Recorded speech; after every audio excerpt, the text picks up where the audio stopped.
کل مجھے وہ شام دوبارہ یاد آئی کہ جب ہم بابا جی کے پاس بیٹھے ہوئے تھے، انہوں نے ایک سوال کیا کہ حقوق العباد کیا ہوتے ہیں۔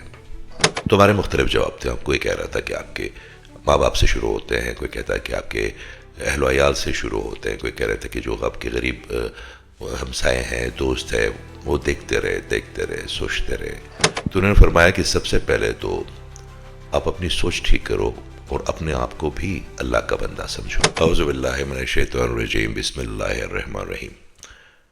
کل مجھے وہ شام دوبارہ یاد آئی کہ جب ہم بابا جی کے پاس بیٹھے ہوئے تھے، سردیوں کی شام تھی، اور انہوں نے ایک سوال کیا کہ حقوق العباد کیا ہوتے ہیں، اور ہم نے اپنی سوچ کے مطابق، جو کہ کبھی اتنی وسعت میں نہیں رہی کہ وہ صحیح جواب دے سکے کبھی بھی۔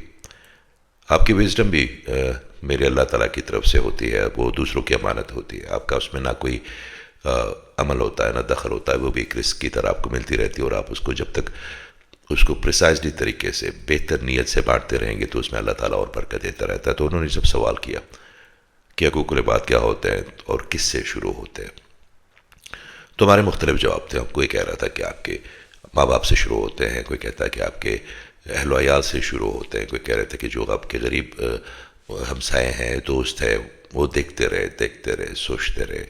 ہماری آواز بلند ہوتی گئی، اور ان کی جو فراست ہے، جو ان کی سوچ ہے، وہ گہری ہوتی گئی۔ تو ہم جب کہہ کے تھک گئے، ہم جب اپنا ورژن ان کو بتا رہے، تو انہوں نے مجھے کہا کہ آپ بتاؤ۔ میں نے بھی وہی جو باقیوں نے کہا کہ جی حقوق العباد تو ہم سنتے ہیں کہ جو غریب لوگ ہیں، رشتہ دار ہیں۔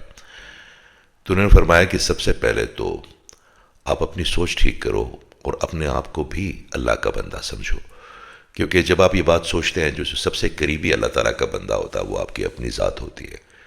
تو حقوق العباد اپنے آپ سے شروع ہوتے ہیں۔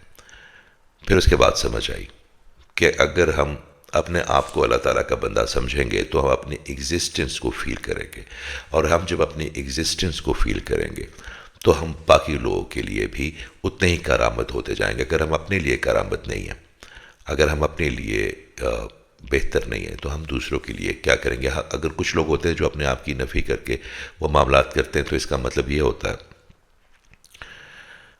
کہ وہ کہیں نہ کہیں اپنے لیے کوئی کمی کوتاہی چھوڑ دیتے ہیں۔ ان کو سیٹسفیکشن تو مل جائے گی، مگر وہ گریٹیٹیوڈ میں یا شکر گزاری میں مکمل نہیں آ پائیں گے جب تک وہ اپنے حقوق پورے نہیں کریں گے۔ تو اس دن ان کے وجہ سے یہ پتہ چلا کہ جو حقوق العباد ہیں وہ آپ کی اپنی ذات سے شروع ہوتے ہیں۔ آپ نے اپنی سنیے، کیونکہ آپ کی اپنی کوئی بھی چیز آپ کی اپنی نہیں ہوتی سوائے آپ کی نیت کے۔ تو آپ اپنے تمام حقوق جو اللہ تعالیٰ نے آپ کے لیے جائز قرار دیے ہیں وہ پورے کریں گے، آپ اپنا خیال رکھیں گے، آپ اپنی آواز سنیں گے اندر سے۔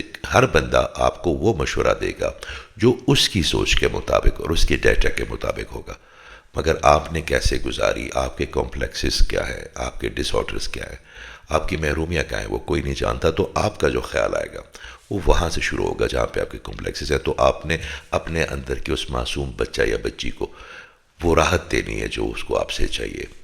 تو ہمیں اللہ تعالیٰ توفیق دے کہ ہم اپنا خیال بھی رکھ سکیں، تاکہ ہم شکر گزاری میں آئے، اور اللہ میں توفیق دے کہ ہم باقی لوگوں کا بھی اتنا ہی خیال رکھیں جتنا ہمیں رکھنا چاہیے، اور اللہ آپ کو بہت زیادہ آسانیوں میں رکھیں۔